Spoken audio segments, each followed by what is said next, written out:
Bom dia, Zaidan. E os Estados Unidos mostrando que não dão assim tanta importância, né, a quem é o seu embaixador aqui no Brasil. E certamente quem é o embaixador do Brasil lá, finalmente indicam um novo embaixador para ocupar o seu espaço em Brasília. É Todd Chapman, que foi embaixador dos Estados Unidos no Equador até o mês de junho. Olha, desde o ano passado que a embaixada norte-americana em Brasília está sem embaixador. O último foi o Michael McKinley, indicado por Barack Obama em 2016 e que voltou para os Estados Unidos para assumir o cargo de assessor do secretário Mike Pompeo. Ele já morou no Brasil, né?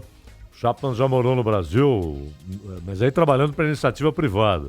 E agora é indicado embaixador, vai passar lá pelo crivo do Senado dos Estados Unidos. Não deve haver nenhum óbice aí a aprovação dele, né? Agora, de fato, isso aí está longe das prioridades, né? Está longe das prioridades.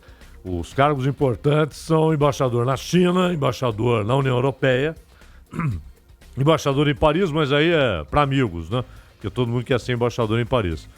Mas, de fato, nenhum país da América do Sul aparece como prioritário nas relações internacionais dos Estados Unidos, mesmo quando há declarações em sentido contrário. Mas o Brasil ontem, falando em relações internacionais, teve uma votação muito boa. 153 países apoiaram o Brasil, que ficou com uma vaga no Conselho de Direitos Humanos da ONU.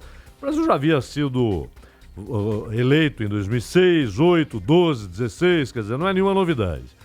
E a Venezuela, ontem até o Jamil dizia que a Venezuela tinha grande chance, porque ela preside o movimento dos não alinhados, que na verdade é um rescaldo da Guerra Fria, né? A Iugoslávia, que de fato era um país não alinhado, porque a Iugoslávia foi expulsa do Comintern pelo Stalin, né? O título era chamado de revisionista e tal. E ele organizou o movimento dos não alinhados. O Brasil chegou a fazer parte na época, embora o Brasil fosse aliado dos Estados Unidos. A Índia era membro do movimento dos não alinhados, mas era ligada fortemente à União Soviética, na época de Indira Gandhi e tal. Então era para inglês ver, né? Só a Iugoslávia, de fato, era um país não alinhado, porque havia rompido com a União Soviética e não estava alinhada com os Estados Unidos. Agora, a Venezuela, todo mundo sabe que é uma votação política, mas é ridículo a Venezuela fazer parte do Conselho de Direitos Humanos da ONU. Substituindo Cuba, aliás. Né? Até aí. Agora, ontem, inclusive, o Guaidó denunciou a ditadura venezuelana por mais um assassinato. O assassinato de um vereador. No ano passado, mais de 5 mil pessoas foram assassinadas, segundo o próprio governo, por resistência à autoridade. Né? E só neste ano, já quase 2 mil pessoas foram mortas nessas circunstâncias pelas forças de segurança. É uma distopia o que acontece na Venezuela, porque você tem, juntos, no mesmo caldeirão, fome, falta de material básico, de vacina, de remédio, violência urbana numa escala gigantesca e uma ditadura. Quer dizer, uma distopia, o oposto de uma utopia, né? E a Venezuela foi, portanto, conduzida ao Conselho de Direitos Humanos da ONU. É mais uma maneira da ONU se autodesmoralizar. Mas não é só a Venezuela, não. A Líbia, que hoje tem 2 governos, não é? Tem 2 governos. O Gaddafi, que era um ditador, mas era uma estabilidade, a presença dele ali. A morte dele desencadeou o caos na Líbia, não é?